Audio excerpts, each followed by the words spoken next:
En Radio Proverso, La Estantería, llegamos al corazón de la literatura. Dirige y presenta Tomás Sánchez Rubio.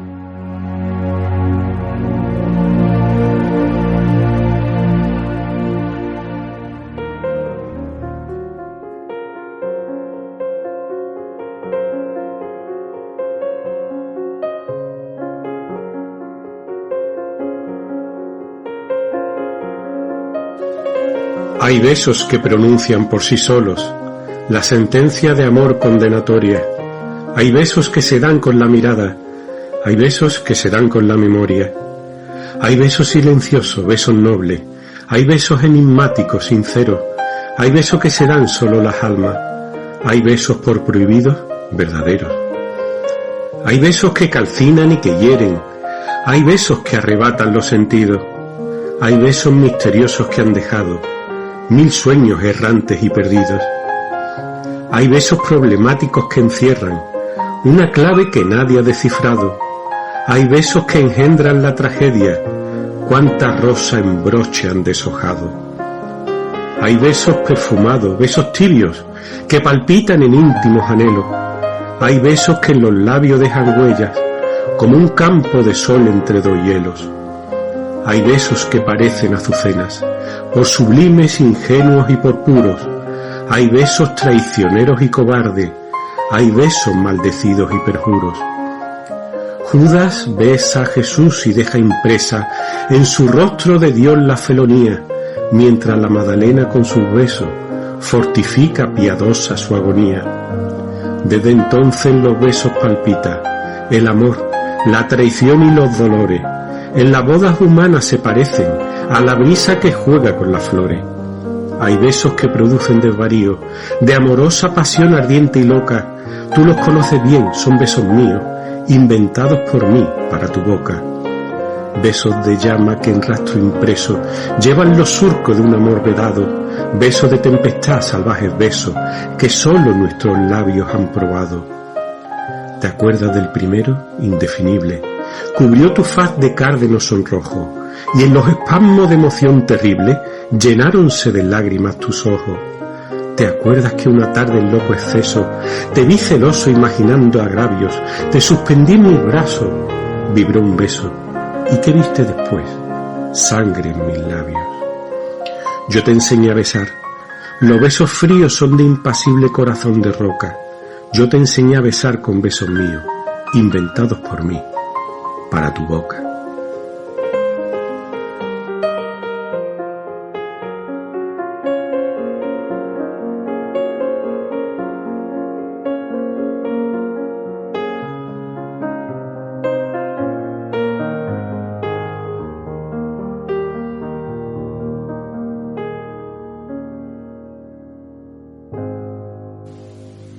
Efectivamente, como muchos de vosotros, amigas y amigos, habréis adivinado, el intenso y hermoso poema que acabo de leer se titula Besos y fue compuesto por la gran escritora chilena Gabriela Mistral en la primera mitad del siglo XX.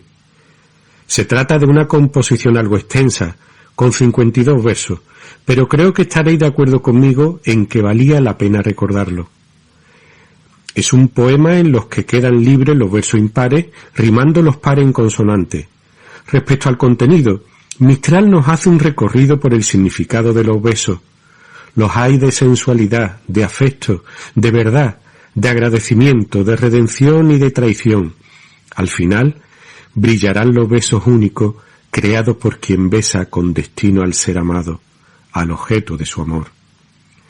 Buenas tardes, amigas y amigos. Soy Tomás Sánchez Rubio.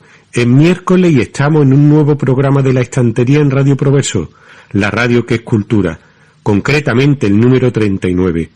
Espero sinceramente que el espacio de hoy sea de vuestro total agrado. El caso es que el pasado 10 de enero hizo 66 años de la muerte de Gabriela Mistral, poeta chilena. Por su trabajo poético recibió el Premio Nobel de Literatura en 1945. Fue la primera mujer iberoamericana y la segunda persona latinoamericana en recibir un Nobel. Gabriela Mistral, seudónimo de Lucila Godoy Alcayaga, nació en Vicuña el 7 de abril de 1889, falleciendo en Nueva York un 10 de enero de 1957. Esta poeta, diplomática, profesora y pedagoga nació en una familia de recursos modestos. Empezó a trabajar como profesora en diversas escuelas y se convirtió en una importante pensadora respecto al papel de la educación pública, llegando a participar en la reforma del sistema educativo mexicano. A partir de la década de 1920, Mistral tuvo una vida itinerante al ejercer como cónsul y representante en organismos internacionales tanto de América como de Europa. Como poeta, entre sus obras destacan los libros Desolación, Tala y Lagar. En el rincón de las historias, nuestro compañero y amigo José Manuel Martínez Arias, relatista de cabecera de La Estantería, vuelve con uno de sus cuentos, que como siempre no os dejará indiferentes. Su nombre es El sello personal del filósofo holandés Baruch de Spinoza. En efecto, el relato nos retrotrae a los terribles sucesos de aquel 20 de agosto de 1672 en La Haya, en que la conocida como Edad de Oro de los Países Bajos, que recorrió buena parte del siglo XVII, comenzó a declinar abruptamente en virtud del conocido como Rampiag, o Año del Desastre, negra efeméride de la historia neerlandesa. Efectivamente, como decía Spinoza, el odio nunca puede ser bueno. El siguiente relato está dedicado a don Francisco Ramírez, Paco de Loja, compañero y amigo.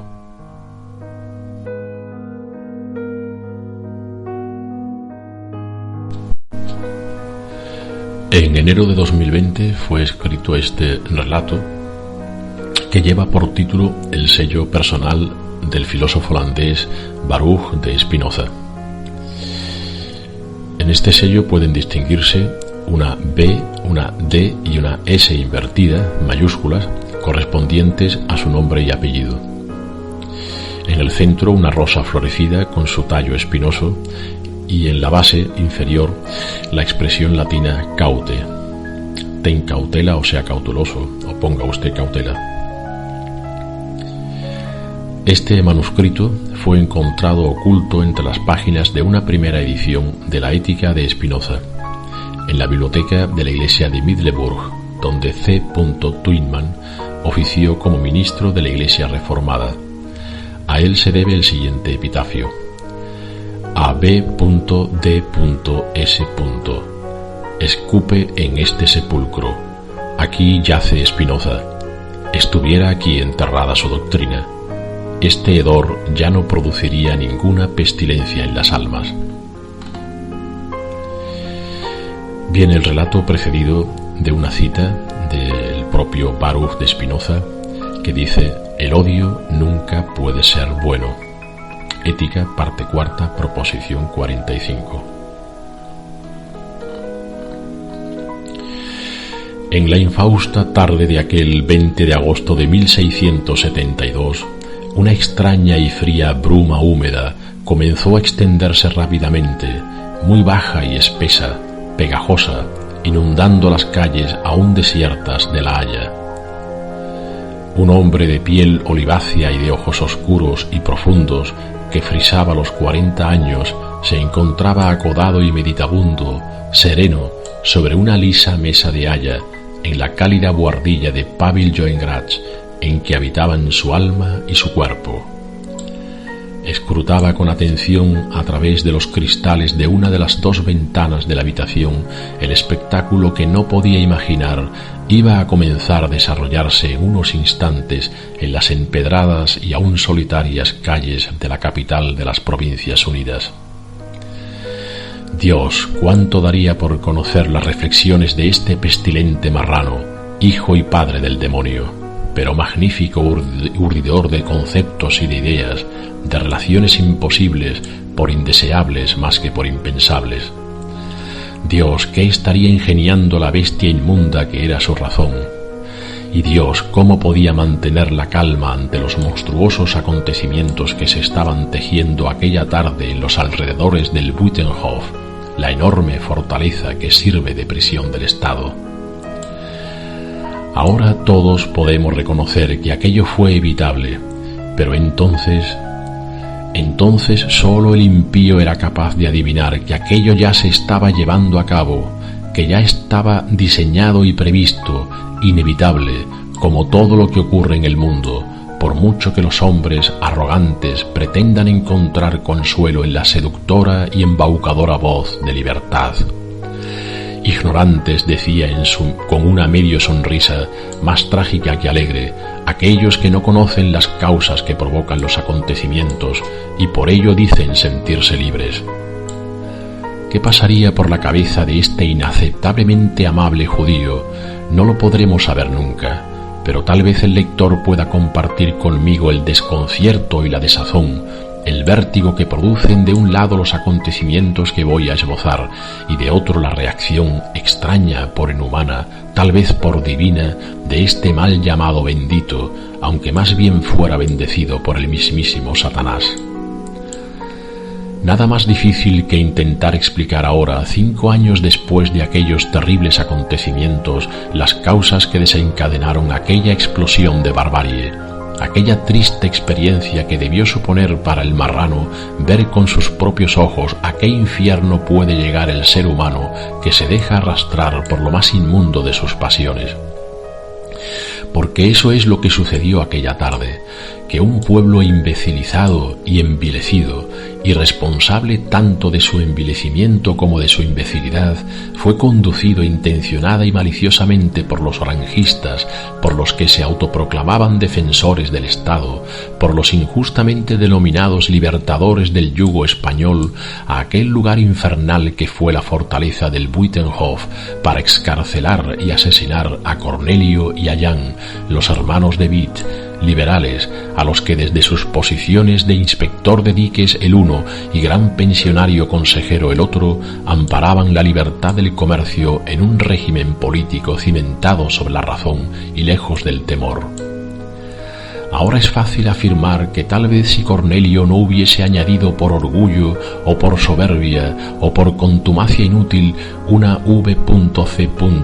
vi coactus, obligado por la fuerza, junto a su firma suscribiendo el acta de restablecimiento del estatuderato en favor del desalmado Guillermo de Orange, nada de aquello se hubiera desarrollado como aconteció. O tal vez si Jan no hubiese esperado hasta días antes para dimitir de su cargo de gran pensionario y hubiera cedido el poder al partido Stadtholderzinten como aquellos esperaban, todo se hubiese desarrollado de una manera más amable y humana. Pero claro, son tantos los senderos posibles, tantas las decisiones por las que apostar y tan enorme la impotencia e ignorancia humanas. O tal vez si los agitadores orangistas no hubiesen estado tan bien pagados, o no se hubiesen tomado tan en serio sus tareas, o no se hubiesen camuflado tan diestramente entre la turba, la chusma no hubiese reaccionado como lo hizo. O tal vez si el pueblo de La Haya no se hubiese dejado manejar como si fuera un cuchillo y un martillo a la vez, la mentira, la difamación, la falsedad, la deslealtad y el patrioterismo no hubieran triunfado aquella nefasta tarde de agosto. En torno a las 6 de la tarde la turba comenzó a gritar: «¡Mueran los traidores!», y no supo percatarse de que los verdaderos traidores eran quienes alentaban esos mismos gritos. Bien pudiera estudiarse la historia humana por la historia de sus horrores. ¿Acaso los hombres cegados por la ignorancia no somos capaces de distinguir un águila de un buitre, un león de una hiena, una mariposa de un gusano? ¿Qué queda del gusano en la mariposa? ¿Podría volar la mariposa si antes no se hubiera visto obligada a reptar? El populacho descontrolado y furioso se mostraba alegre.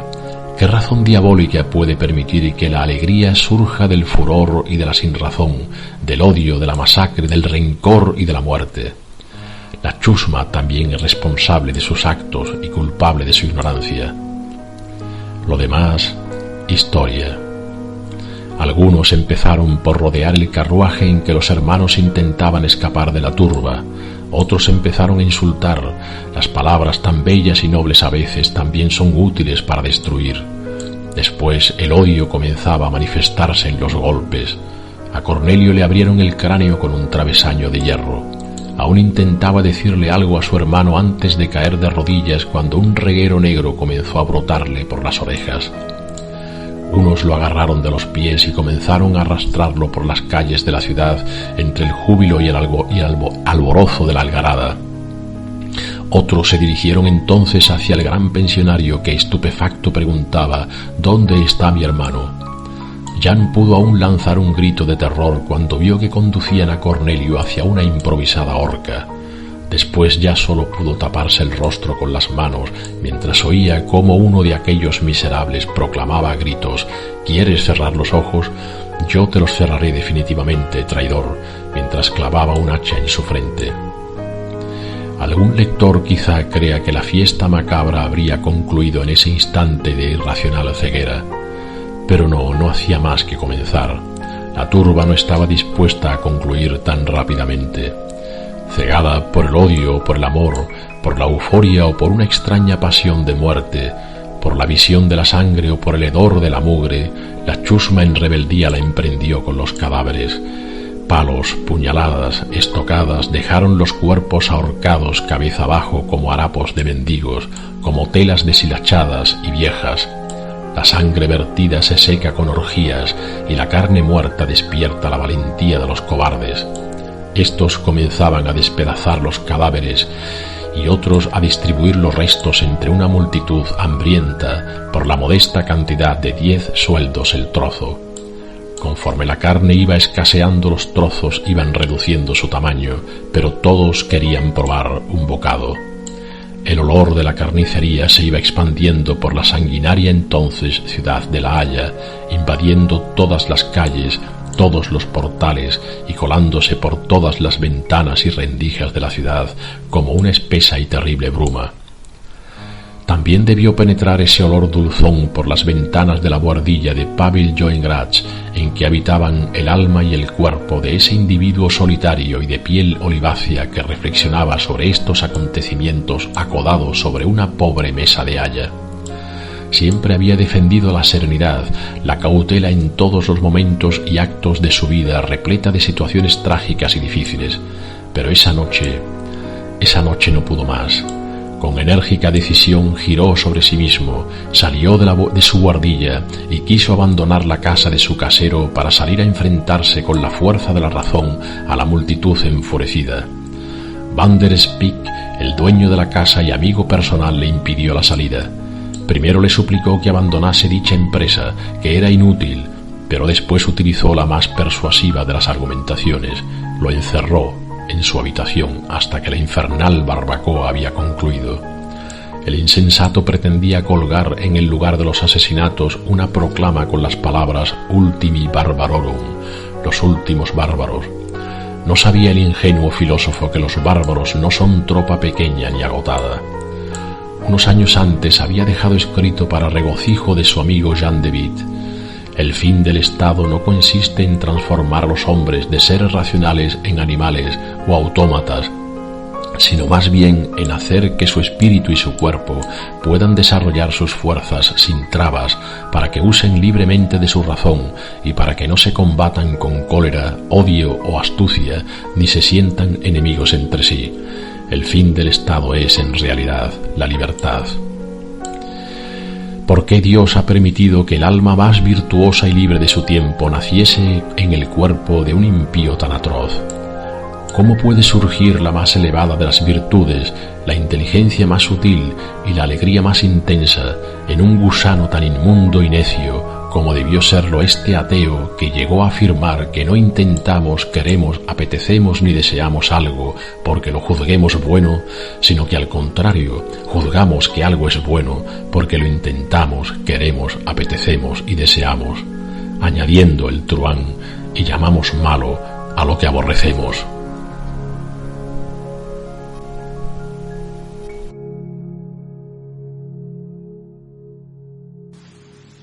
Hace aproximadamente un año estuvieron acompañándonos en la estantería dos invitados muy especiales, Dos personas a quienes sinceramente aprecio y admiro, tanto por su labor literaria, pues ambos tienen varios libros publicados, libros que merece la pena leer y releer, como sobre todo por su humanidad y forma de ser y estar en el mundo. Comprometidos hasta el final con la vida y con la sociedad desde su asociación Sentimiento de Cristal y desde el sello editorial Agalir Ediciones Solidaria con sede en Bilbao, ellos eran Agurtzane Estrada e Iñaki Urdangarín Iraeta.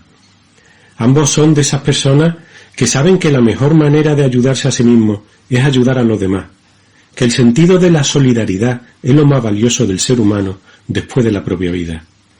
Ambos, Iñaki y Agurtzane, se encuentran algo lejos, sí, pero solo geográficamente, porque realmente se hallan siempre cerca en espíritu de este que os habla. Entre otras cosas nos recordaron en aquel programa que la cultura es el arma más potente para sanarnos. Yo quería que volvieran a acompañarnos de nuevo para hablar sobre todo de su dimensión literaria, de sus libros y de sus escritos. Hoy está con todos nosotros Iñaki Urdangarín Iraeta. Nacido en Donostia el 6 de marzo de 1970, es una persona que ama la literatura y ama la vida. Él es presidente de la Asociación Sentimiento de Cristal, asociación que lucha por fomentar el bienestar físico y emocional de las personas. Tiene ya varios libros publicados. El primero, Cartas con remite de mujer y silencios de hombre, Piececito de perejil, Vitela Ucrónica 1, Vitela Ucrónica 2, y el último, Injertos, que lleva como subtítulo Vida para resucitar de la muerte. Hoy nos hablará sobre este libro, sobre este testimonio vital del que afirma que es un proyecto ambicioso, la prueba palpable de que cada uno a su manera somos piezas clave en la vida de los demás. Enhorabuena, Iñaki, por tu nuevo libro, por tu esfuerzo, tu trabajo. Para mí es un privilegio que estés hoy en la estantería. Muchas gracias por acompañarnos, de verdad. Hola, muy buenas. Nada, pues saludarte a ti y agradecerte por el espacio que me das y el altavoz que me prestas para dirigirme al mundo. Y saludar a ese mundo de personas que nos están escuchando ahora mismo y que, bueno, pues a los que deseo un feliz 2023, que este año no voy a decir esas cursiladas de que sea maravilloso, ni magnífico, ni nada de eso, pero sí voy a desearles a todo el mundo que el 2023 sea un poquito mejor que el 2022. Bueno, pues tú lo has dicho, vamos a hablar de Injertos, vamos a hablar del libro que acabo de presentar, que presenté el 1 de diciembre en Bilbao. Y bueno, pues tú me has dicho, bueno, pues contanos cosas de tu libro. Hombre, es complicado saber por dónde empezar. La verdad es que, bueno, uno cuando quiere contar algo que lo ha vivido, que lo ha sentido, muchas veces no sabes por dónde moverte y te vas liando y lo cuentas todo desordenado. Yo espero que en esta ocasión no sea así, porque el libro abarca muchos temas y es complicadito. Cuando yo era joven, estuve pensando mucho sobre cuál era el mayor regalo del ser humano. ¿Cuál era el mayor tesoro que nosotros, las personas, teníamos en este mundo? Y pensando, y claro, por supuesto, basándome en mi experiencia, llegué a la conclusión de que el mayor regalo del ser humano era otro ser humano. Es decir, el mayor regalo del hombre no era ni las casas que compraba, ni los coches, ni los viajes que hacía. No eran esos los mayores tesoros. Lo mejor que tenía el ser humano era los seres humanos que lo rodeaban. Ese era el verdadero tesoro. Esa era la verdadera fuerza del hombre. Y partiendo de ahí, pues descubrí que son las personas que nos rodean las que nos cambian la vida, las que hacen de nuestra existencia mejor o peor. Evidentemente, la persona más importante en la vida de uno es uno mismo, pero esa vida puede dar un giro de 180 grados según las personas que le rodeen. Al tiempo, mi sobrina pequeña, que hoy ya tiene 13 años, pero que cuando me hizo esta pregunta pues tendría, no lo sé, 8 o 9 años. Vino un día y me preguntó: tío, ¿qué hay que hacer para estar siempre feliz? ¿Dónde tiene que buscar una persona para estar siempre contento? Yo no entendí por qué me hacía esa pregunta. Mi sobrina es una niña muy adelantada a su edad y cuando te pregunta algo así, yo por lo menos experimento una serie de vértigo porque no sé si la pregunta viene por una cosa muy sencillita y que, bueno, pues que en un momento dado ella se ha sentido triste y no quiere estar, o viene por algo que ella está viviendo o intentando descubrir algo mucho más profundo. Entonces, bueno, no recuerdo muy bien qué le contesté, pero sí que cuando me planteé escribir este libro, esa pregunta golpeaba mi mente sin parar. ¿Qué hay que hacer para ser feliz? ¿Qué hay que hacer para estar contento? Con el tiempo descubrí que eso me lo preguntaba porque ella me veía en silla de ruedas, me veía que yo no podía caminar, que no podía saltar, que no podía correr, pero que al mismo tiempo yo me sentía muy bien.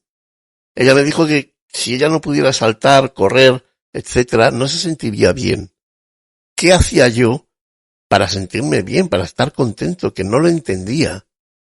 Y al mismo tiempo que ella veía personas en sillas de ruedas en la calle y que no llevaban la cara que yo llevaba, que no llevaban mi sonrisa, mi ilusión, mi fuerza, que dónde buscaba yo todo eso, que por qué yo era distinto a esas personas que estaban por la calle. Y para contestar todo eso, en parte, en gran medida, escribí yo el libro de injertos. Ya he partido, ya tengo un punto de partida de este libro. ¿Por qué utilizo la historia de los injertos? Bueno, yo tenía una tía, que era mi segunda madre, una que, bueno, yo me sentía absolutamente arropado, apoyado, comprendido. Tenía una gran complicidad con ella. Yo recuerdo los paseos interminables que hacíamos mi madre, mi tía y yo. Ellas iban caminando y yo iba en una sillita de estas como de jané, pero para personas discapacitadas. Entonces, bueno, pues íbamos paseando por aquellas carreteras de Goiás, aquella Nacional 634, que te lleva desde Tolosa hasta Azpeitia. Y bueno, íbamos por el puerto de Urraqui, y ellas tenían muchísimas conversaciones, pero hay una conversación que a mí me maravillaba. Y era que mi tía sabía mucho de hierbas, de plantas curativas. Hacía muchos ungüentos, emplastos, cremas, y siempre decía que era una pena que a lo largo de la historia hubiésemos perdido por el camino mucho conocimiento, porque ella estaba convencida de que todas las enfermedades del mundo se podían curar con las plantas que teníamos en la naturaleza. Ella estaba convencida que había un montón de hierbas que desconocíamos para qué servían, que estaban ahí y que seguro curaría muchas de las enfermedades que nos azotaban entonces. Y yo dándole vueltas a eso durante toda mi niñez, mi adolescencia y ahora mi no sé cómo decirlo, mi madurez, si es que se puede decir, yo me daba cuenta que quizás eso que mi tía utilizaba para las enfermedades físicas también se podría utilizar para las emocionales. Y descubrí, pensando eso y experimentando y ahondando en esa idea, he descubierto que es cierto que en el campo, en la naturaleza, en la vida que nos rodea, en todo lo que tenemos a nuestro alrededor, existen las respuestas para todas las preguntas que nosotros nos hacemos a nivel emocional. Solo hay que fijarse, solo hay que tener los ojos bien abiertos y el alma bien abierta para quedarse con esas cosas pequeñas que suceden a nuestro alrededor, en las que no reparamos, pero que realmente son muy importantes, porque ahí, en ese meollo, están las respuestas a todas nuestras preguntas. Y eso es importantísimo, tener claro en la cabeza, de asumirlo, de hacerlo nuestro, porque partiendo de ahí se puede solucionar cualquier cosa. Yo he vivido muchos años de mi juventud y de mi adolescencia en el campo. Pasaba todos los veranos, todas las vacaciones, todos los fines de semana en las montañas. Y había una cosa que me llamaba mucho la atención. Mi tío, mi primo, que tenían manzanos, había una época del año que se dedicaban a hacer injertos. Injertos de todo tipo, pero sobre todo había uno que a mí me maravillaba. Y era que cortaban una rama de un manzano, cogían un pequeño esqueje de otro manzano que daba las manzanas que ellos querían que este manzano diera, metían ese esqueje, lo apretaban bien, le daban un ungüento y con el paso de los meses se obraba el milagro. Y ese manzano que daba unas manzanas muy poco sabrosas, empezaba a dar el tipo de manzanas que esa pequeña ramita que habían incluido en la rama gorda del manzano daba. Es decir, que un pequeño esqueje de una rama de otro árbol era capaz de obrar el milagro de que todo el árbol comenzase a producir los frutos que el esqueje solía producir. ¿Cómo ocurría aquello? ¿De qué manera se obraba el milagro para que una pequeña ramita dominara todo un árbol? Era impresionante. Y partiendo de ahí, llegué a la conclusión de que en el ser humano, en muchas ocasiones, ocurría exactamente lo mismo. Y que personas que nos rodeaban, personas que vivían con nosotros y que nos acompañaban en el camino de la vida, ejercían una influencia tal, que era incluso tan poderosa, que podía cambiarnos la vida y podía darnos, para bien o para mal, infinidad de herramientas y armas para continuar una nueva vida, para continuar un camino diferente y distinto al que estábamos acostumbrados. Era el mismo milagro, el mismo resultado que ocurría con aquel injerto que mi tío solía llevar a cabo en los manzanos que tenía debajo de mi casa, donde el aguilucho pálido y el águila calzada cazaban día sí, día también, y de alguna manera hacían explotar mi alma con aquellos giros, con aquellas piruetas, con aquel juego terrible que era el de la vida y la muerte, y que yo podía observar día a día, tarde a tarde, de sol a sol, entre la terraza y los avellanos de mi querida Goiás. Así me planteé hacer un libro de injertos. Así he tratado de explicar los injertos que yo he vivido en mi vida, los que yo he experimentado.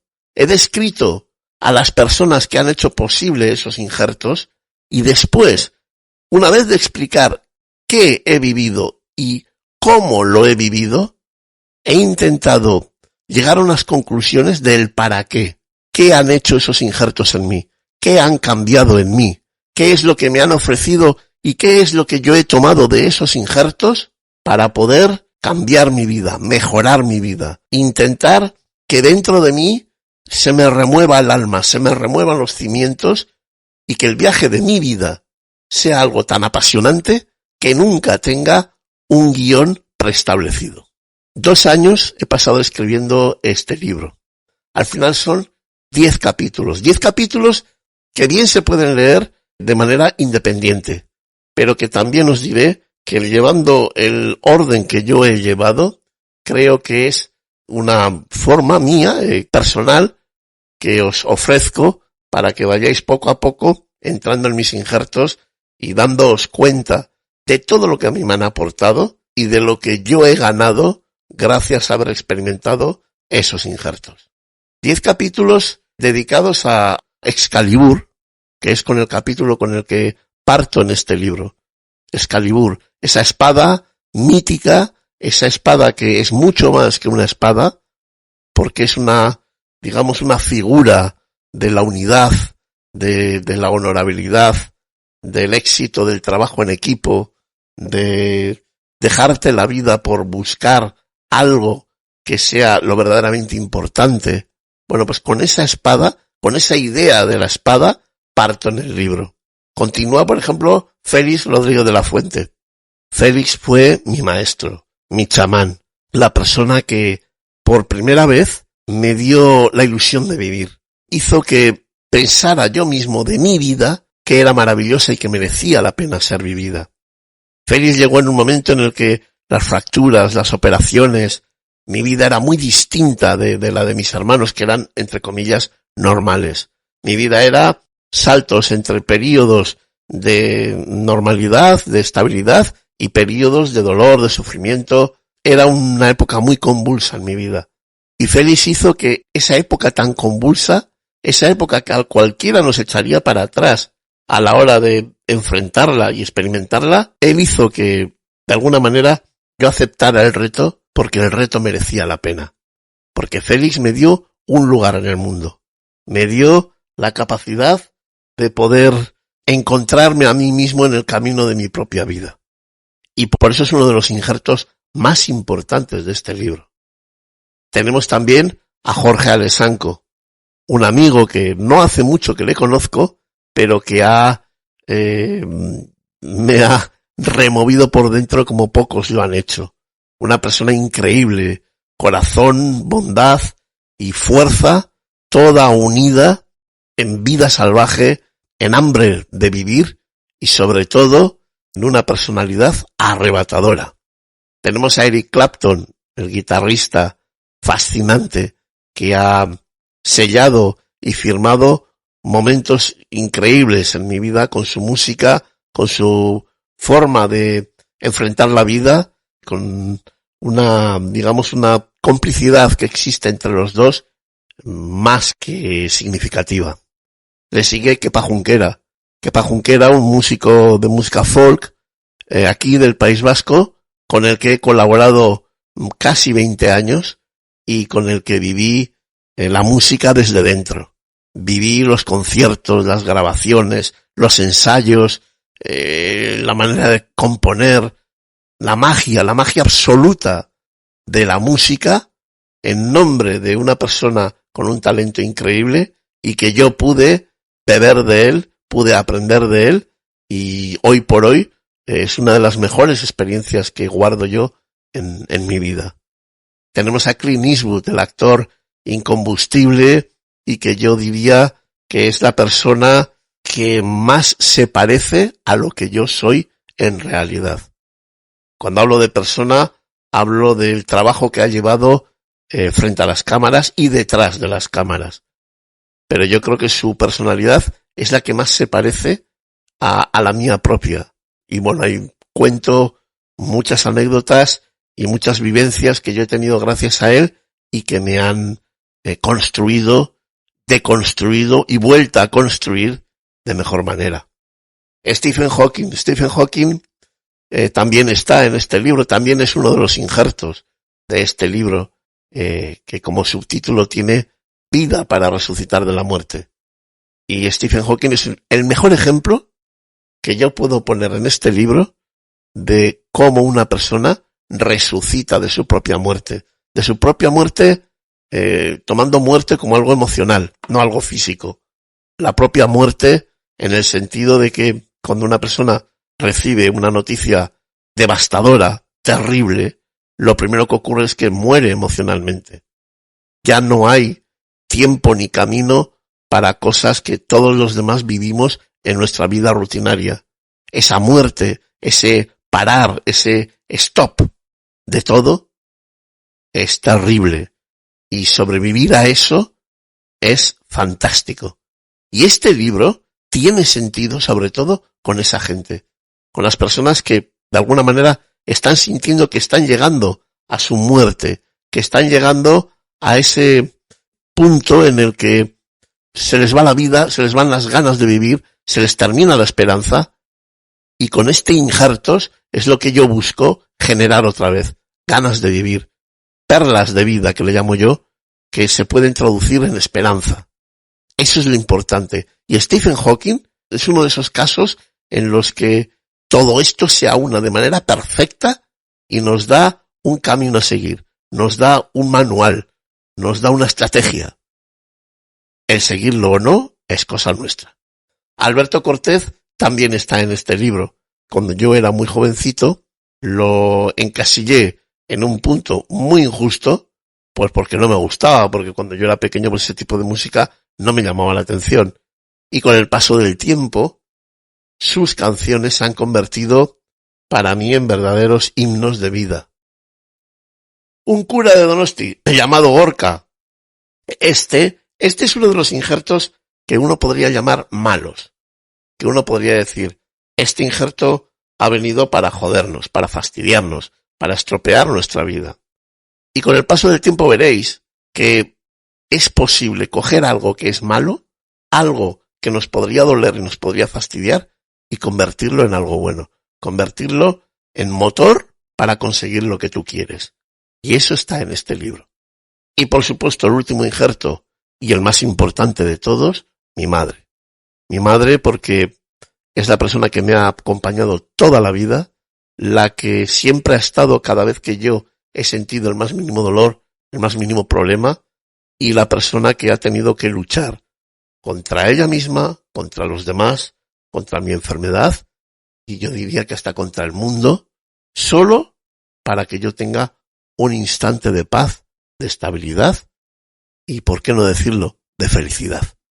Mi madre es el gran injerto de todo esto, es la arquitecta de mi persona, de mi vida y evidentemente de este libro.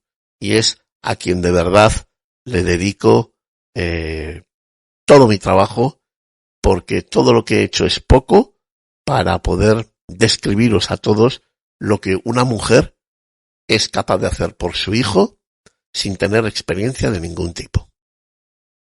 Y así es este libro, 644 páginas. Cuidado, eran 1000 páginas. Y tuve que cortar porque, claro, la editorial pues decía, oye, mira, es que así, ¿no? Pues esto no se puede, no es viable. Entonces, bueno, pues cortamos entre la editora y yo, pues lo que pudimos, y se nos ha quedado en 644 páginas. 644 páginas en las que yo espero que sea fácil de leer, pero sí que he intentado transmitir toda la fuerza y toda la intensidad de mi vida para que, bueno, de alguna manera sirva para el que lo lee, sirva de punto de salida, de comienzo hacia un nuevo viaje y hacia un nuevo mundo. ¿Qué es lo que quiero conseguir yo con este libro? Que sirva de estrategia, que sirva de aliciente para todas las personas que se sienten, pues que empiezan a perder su sitio, que empiezan a sentirse mal, a sentirse desganadas, a no entender qué es lo que está pasando y por qué estamos aquí. Pues me gustaría que leyeran este libro y que le dieran una oportunidad.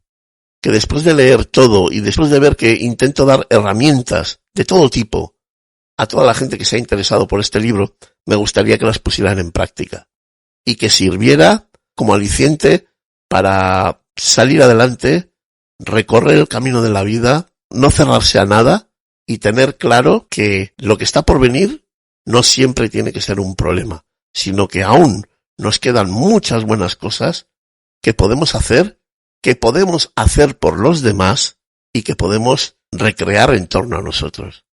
Porque los injertos, a veces, sí que es verdad, por ejemplo, como en el caso de mi madre, ella sabe que para mí es muy importante. Pero yo estoy convencido que para muchos otros también he sido importante. En el caso de Félix Rodríguez de la Fuente, él revolucionó mi vida, le dio un camino absolutamente diferente. Y él se fue y nunca lo supo. ¿Entendéis lo importante que somos para los demás? Y no lo sabemos, lo desconocemos. No llega a nosotros esa necesidad que los demás tienen de que sigamos generando material, generando emociones, generando historias para que los demás las sigan disfrutando. Pues eso también nos ocurre a nosotros. Y le ocurre al panadero que está en la tienda, que está dando pan y da una sonrisa a una persona que ese día lo necesita. O una pequeña conversación. O esa persona que nos llena el depósito del coche. O el que viene a nuestra casa a limpiar. O ese médico que nos cura, esa enfermera que nos cuida. Y así millones y millones y millones de casos. De personas que no saben lo importante que son para nosotros, pero que nosotros no podríamos llevar la vida que llevamos si esas personas no estuvieran ahí. Eso es Injertos. Eso es mi libro. Y eso es lo que os quiero, de alguna manera, aconsejar que leáis, que descubráis, que si tenéis que leerlo 1, 2, 3 y 5 veces, lo hagáis, porque el premio final es muy gordo y puede ser algo que os allane mucho el camino. Pero ojo, este libro no es milagroso. En este libro no vas a encontrar citas ni cosas que te hagan reventar el mundo. Es un libro escrito para mis sobrinas, para cuando les lleguen muchos momentos que yo ya he vivido. No lleva contraindicaciones, pero sí muchos efectos secundarios. El desarrollo, la conciencia y el entusiasmo por la vida. De verdad, si os interesa lo que os rodea y por qué esto funciona así, Injertos es una oportunidad para entender lo que aún no entendemos. Solo espero que a mucha gente pueda ayudarles con este libro, al igual que esos injertos que aparecen en él me ayudaron a mí hace mucho tiempo. Muchísimas gracias por todo, gracias por darme esta oportunidad y por dejarme acercar a tanta gente y decirte que es todo un honor compartir antena contigo. Un abrazo a todos, muchísimas gracias y hasta pronto.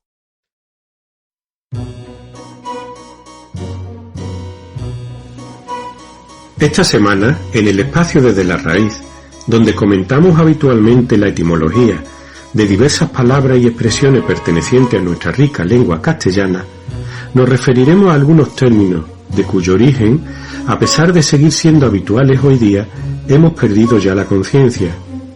Comenzaremos con un verbo de lo más expresivo, refunfuñar. La RAE lo define como emitir una persona, sonido no articulado o palabra murmurada entre dientes en señal de enojo o desagrado. Este vocablo en su etimología es una voz de origen onomatopéyico, es decir, que incluye sonidos que parecen o semejan a aquello que significa. Murmurar, susurrar, bisbisear, gruñir, piar, borbotear son otros tantos verbos onomatopéyicos llenos de aliteraciones. En esta categoría de palabras tenemos sustantivos también como gárgaras, ronroneo o chasquido. Merece la pena a este respecto pararnos en el término bárbaro, préstamo del siglo XIII del latín barbarus y este del griego bárbaros, que se refería inicialmente a los pueblos extranjeros en general. Del mismo origen onomatopéyico que barbotar y balbucir, por imitación del hablar incomprensible de los extranjeros, se hizo tremendamente popular este término. Su traducción literal del griego sería, pues, el que balbucea. Los romanos utilizaban este término para designar aquellos pueblos que habitaban fuera de su frontera. Lo tomaron de los antiguos griegos, quienes lo usaban para referirse a personas extranjeras que no hablaban en su armonioso idioma y cuya lengua foránea sonaba a sus oídos como un balbuceo incomprensible. De ahí su relación con la onomatopeya barbar, similar al actual bla bla entre nosotros. Pasamos ahora al término macarrónico, el curioso término macarrónico. Aparece ya en textos de principios del XVII, como en el Quijote de Avellaneda de 1614. Literalmente, hay un pasaje en que se dice había trabado plática hablándolos en un latín macarrónico y lleno de solocismos. En italiano existe el adjetivo masquerónico o macarónico, que hoy en día se usa con el mismo significado que el adjetivo español. El grande diccionario de la lengua italiana indica que deriva del término mascherone, entendido como chivo grossolano, es decir, alimento vulgar, rústico. Este diccionario explica que el adjetivo, el diccionario indica que se usaba también la forma masqueronesco, tiene origen en los ambientes humanísticos de las cortes de Mantua y Padua del siglo XV. Haría referencia, pues, a una manera de expresarse y sobre todo de componer verso originaria del siglo XV en un latín lleno de errores o latín grossus. Pasamos ahora al término jolgorio. Como huelga y juerga vinculadas al ocio, esta palabra con un sufijo colectivo orio se deriva del verbo holgar, y este verbo procede a su vez de follicare, soplar, que primero dio folgar y luego, con la aspiración de la F, holgar. Follicare, recordemos que es el acto de soplar con el fuelle, el follis, y que dará de ahí el significado de resollar o jadear. Usamos el término huelga para referirnos a la interrupción unitaria o colectiva de una actividad laboral por parte del trabajador con el fin de demandar alguna mejora laboral o salarial. Pues originalmente este vocablo no solo hacía referencia al paro reivindicativo, sino también al periodo en que la tierra estaba sin labrar y los agricultores o jornaleros aprovechaban para recrearse y divertirse con canto, baile y algún que otro festín, y que era conocido como holgorio, que con el tiempo dio lugar al vocablo jolgorio de exacto significado. El término holgorio aparece recogido por vez primera en el Diccionario de Autoridades de 1734 como referencia a estar holgado sin nada que hacer. Su raíz etimológica nos lleva hasta holgar, la misma que dio origen a huelga, también recogido en el mencionado diccionario con la acepción de placer, regocijo y recreación que ordinariamente se tiene en el campo o en algún sitio ameno, y que fue precisamente este sentido con el que posteriormente dio lugar al vocablo juerga.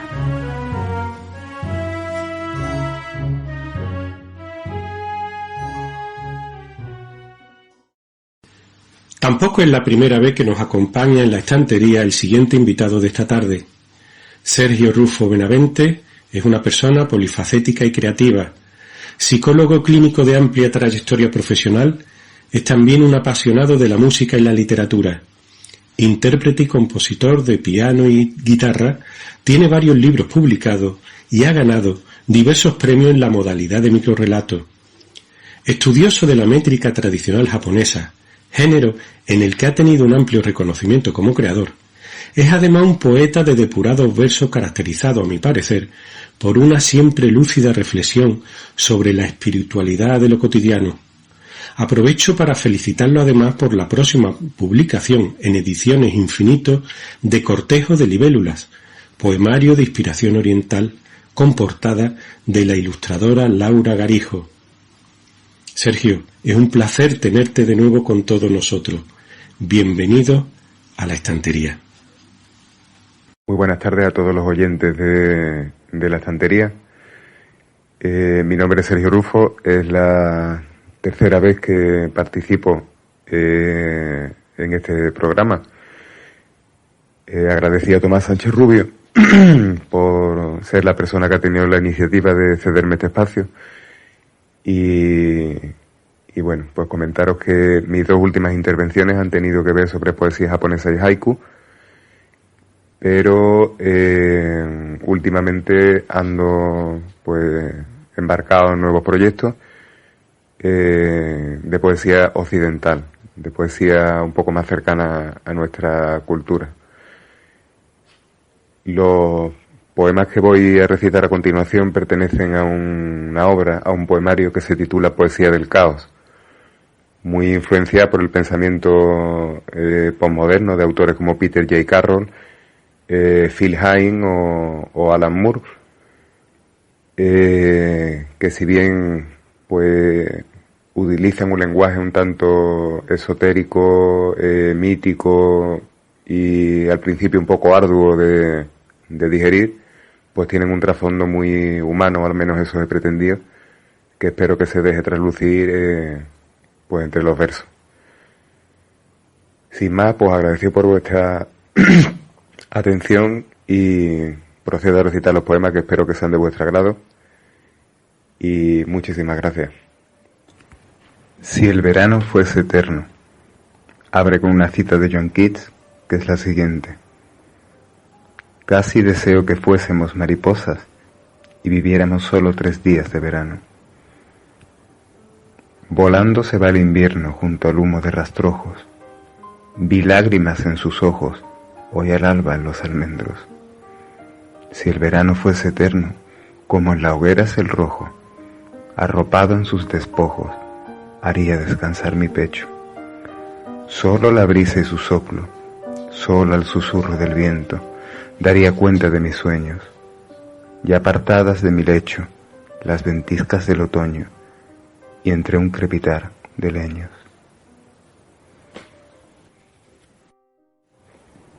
Los años son como arena. Abre el poema una cita del autor Kenneth Grant. En una carta reciente, Nema me describió su templo astral. Mi templo astral, una estructura de arenisca en forma de toba, se asienta en la llanura de las estrellas, un desierto de arena de color rosa lavanda, a través del cual brillan una miríada de estrellas y galaxias. Los años son como arena. ¿A dónde fueron los años? Perdí el rastro de su estela, allende en un mar de estrellas, donde arrumba un ermitaño, mitad necio, mitad sabio. Su ermita es la luna llena, de nácar son sus peldaños. Le imploro y no me consuela. ¿A dónde fueron los años, viejo derviche chiflado? Los años son como arena.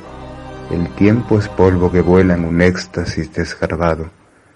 Tú pastas como un rebaño por los prados de la pena, lloroso y desorientado.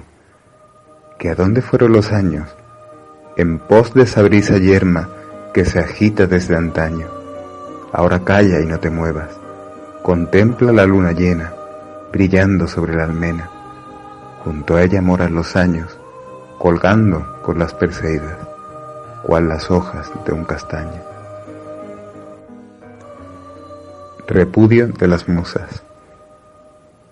Abre el poema una cita de William Shakespeare, que dice así: malgasté mi tiempo, ahora el tiempo me malgasta a mí. Me sumo en el silencio de las horas, el tiempo está incrustado en el silencio. Se alternan las vigilias con el sueño, la vida vuela suave como esporas. El baile de las cosas marcha lento, engarzado en la brisa no demora. Yo que aún guardo el recuerdo de esta aurora, al sol lo he saludado somnoliento. No veo musas que salgan a mi encuentro, ni alcanzo ya oír su risa duradora, porque este corazón es un desierto en el que ya no crecen amapolas. Se apaciguó el bramido de las olas, y hoy guardo un mar en calma, muy adentro. Id musas a inflamar otros ensueños, dejadme contemplar el mar a solas, que parta la pasión hacia otros puertos, allende los océanos de lo eterno, que entonen su canción las caracolas, que lea Melpémone mi testamento, que sean cremadas mis angaripolas, que los muertos entierren a sus muertos. El siguiente poema se titula Nubilis. Camino entre los restos del verano. Esta lluvia de invierno va calando. 1000 mantos de hojas secas traen retazos de una gris soledad de ecos de llantos que se va haciendo nada con los años, que a fuerza de llover se va esfumando. Vaho, soplo mi vaho sobre mis manos por calentar mi pecho congelado. Ya olvidé cuántos años han pasado, 1000 más vendrán y aún no lo habré logrado. Infiernos podría transportar en mi hálito, mas soy humano, demasiado humano. Uroboros que el tiempo y el espacio haces arder en tu mecha sin pábilo, trayendo el retorno de mi desahucio, eres por siempre cierre y prefacio. No hay paz para los pobres condenados, a los que el sol dejó desheredados, en esa aurora del amor pasado, cuando todo candor nos fue vedado. En pie permanecimos resignados, soportando aguaceros congelados. ¿Qué importará cuánto nos han amado en vida si nacimos ya marcados? Nosotros somos hijos del tornado, los vástagos del hielo despiadado, los hijos de las nubes que han dejado de perseguir a ninfas por los prados. ¿A quién habríamos de llamar hermanos? Tan solo por el misterio infinito seremos por siempre acompañados. Fuego fáustico. Despierto al alba, nada ha cambiado. Qué hastío envolver el mundo en estructuras de significado. Qué extraña resistencia frente al caos nos insta a hallar sentido en lo profundo. Invoco recuerdos, bailo el pasado, fabulo proyectos, sueña el futuro. Ausente al presente, quedan cegados estos mis ojos enajenados. Fuego fáustico por año avivado, haz arder este cuerpo inmundo frente a la orilla del Ganges sagrado. Quémame, siva en tu baile iracundo. Que el ser esencial se revele puro, ya inerte este cerebro calcinado y sus hechizos sinápticos oscuros, dispersos por el viento, junto al humo. Entre mi vida y la vida, ya no seré más un muro. No acallaré, lo juro, el canto de las encinas. Dios Pan, el testigo es tuyo. Vamos, persigue a esas ninfas, ahora que el bosque está oscuro. El espejo octaédrico. Del espejo de Chondí brotan ángeles con báculos, que cantan con frenesí octosílabos de oráculos. Abrid los oídos y oíd, el octosílabo es mágico, de la Enéada es el confín, y de la Ogdóada es el ático. Es pasadizo sin fin al infinito espectáculo. El siguiente y último poema se titula Las 8 direcciones de la caosfera. Abre con una cita de Peter J. Carroll que dice así: interpretaré todo fenómeno como si se tratara de una transacción personal del infinito caos con mi alma. 8 direcciones tiene el caos. Hacia dónde van, nadie lo sabe. De cada ojo surgen 4 brazos. Arriba una flor de loto se abre. 8 vértices desordenados brotan de una zarza que siempre arde. Descalzo mis pies, su suelo es santo, y bailo como un cisne al inclinarme. Ante la belleza y el espanto, salve, salve, salve, salve, salve. Primera dirección, tiempo. Me aferro al primero de sus lados. Sigo el son de un tiempo que se expande. Cuántos tristes lustros han pasado, cuánto de nostalgia hay en mi baile. Pareidolias de átomos flotantes recrean desamores ya enterrados. Vuelve el polvo al polvo en un constante semiorden efímero hechizado.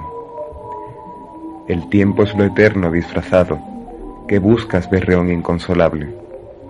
1000 generaciones le han rogado y el rey Cronos no cedió ante nadie. Vete, plañidero insoportable, nada para ti se ha conservado. Los ojos de todas tus amantes son solo desorden condensado. Así me habla un dios amenazante y huyo hacia el resquicio más cercano. Segunda dirección, espacio.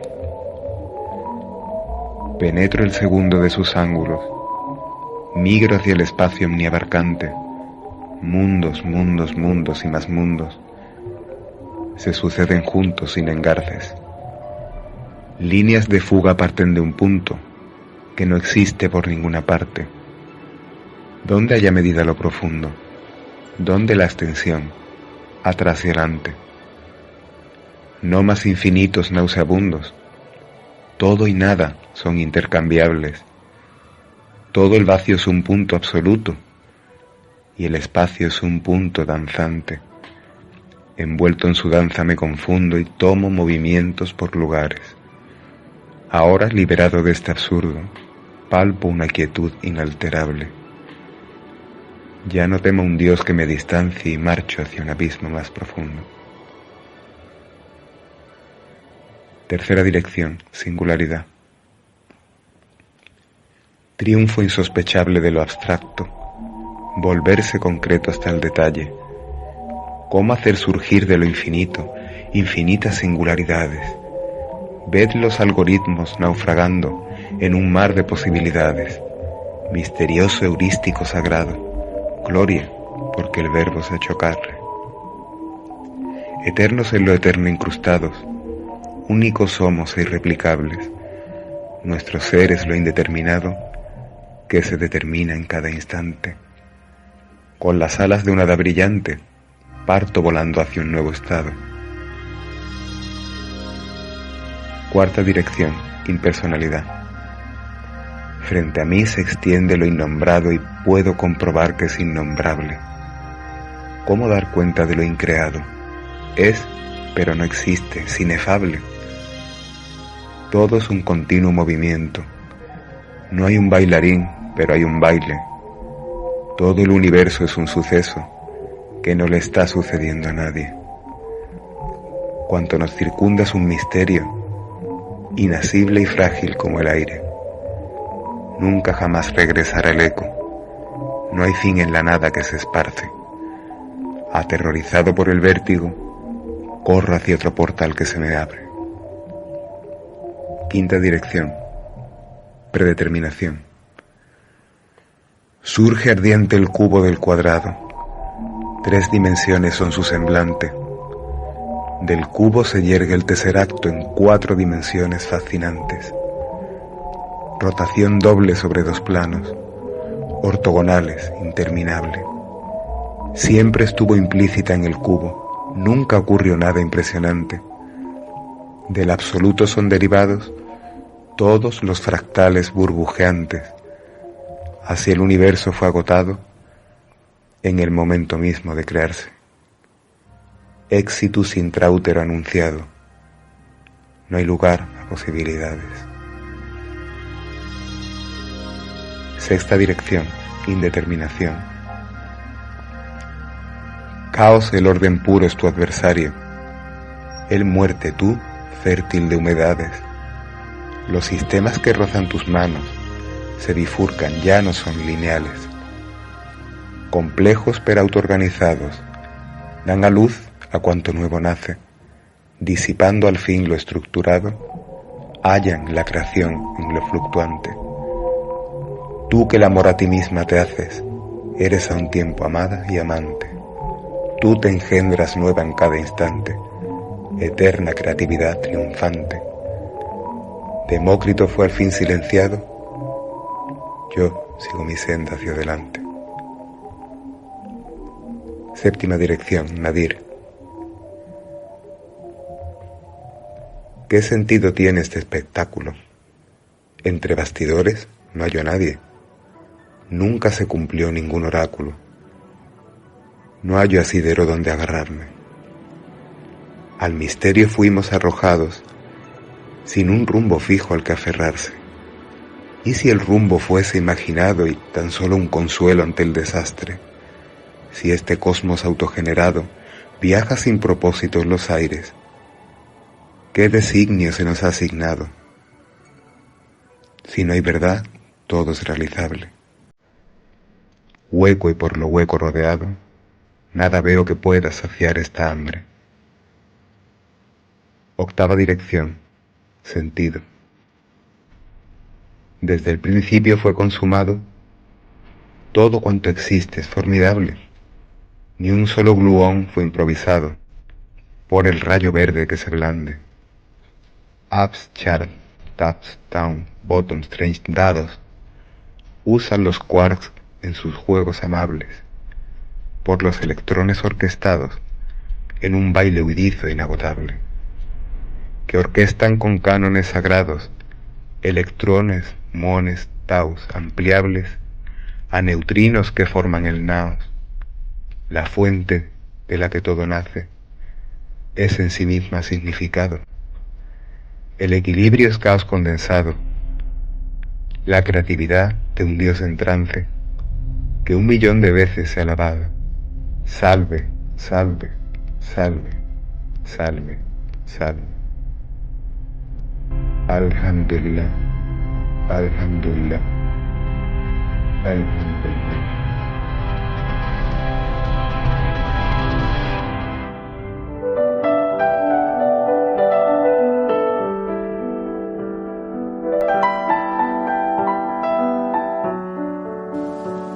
Yo canto lo que tú amabas, vida mía, por si te acercas y escuchas, vida mía, por si te acuerdas del mundo que viviste, al atardecer yo canto, sombra mía.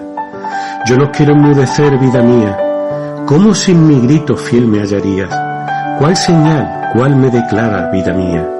Soy la misma que fue tuya, vida mía, ni lenta, ni trascordada, ni perdida.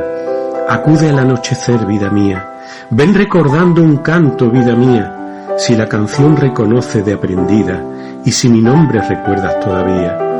Te espero sin plazo ni tiempo, no temas noche, neblina ni aguacero, acude con sendero o sin sendero, llámame a donde tú eres, alma mía, y marcha recto hacia mí, compañero.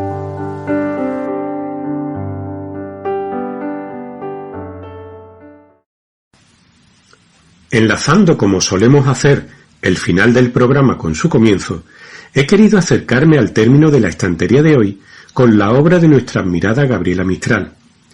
Se trata concretamente del poema Yo canto lo que tú amabas.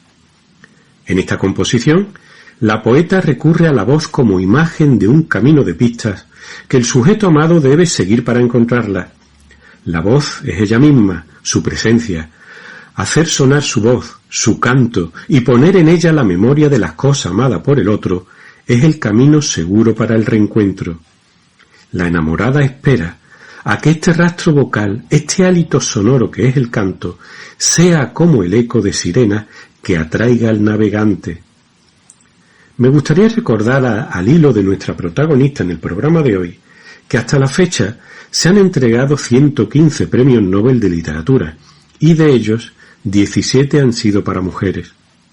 Selma Lagerlöf, que nació en Suecia, en Marbacka, el 20 de noviembre de 1858, muriendo en la misma localidad el 16 de marzo de 1940, se convirtió en la primera mujer en conseguir el Premio Nobel de Literatura en el año 1909, en reconocimiento, leo literalmente, de los nobles ideales, la vívida imaginación y la percepción espiritual que caracteriza sus obras. El último Nobel, el número 17, fue el que consiguió Annie Ernaux. La escritora francesa de 82 años, nació el 1 de septiembre de 1940, ha recibido el Premio Nobel de Literatura de 2022, literalmente, por la valentía y la agudeza clínica con la que desvela las raíces, extrañeza y restricciones colectivas de la memoria personal. Gran parte de su obra se basa en sus experiencias personales y algunas de sus publicaciones más célebres son Une Femme, de 1981, La Place, de 1983, La Femme Gelée, de 1981 o El Acontecimiento, del año 2000. Me despido por ahora de todos vosotros, amigas y amigos de la estantería. Espero que el programa de hoy os haya sido realmente de provecho. Pronto, muy pronto, volveremos a escucharnos.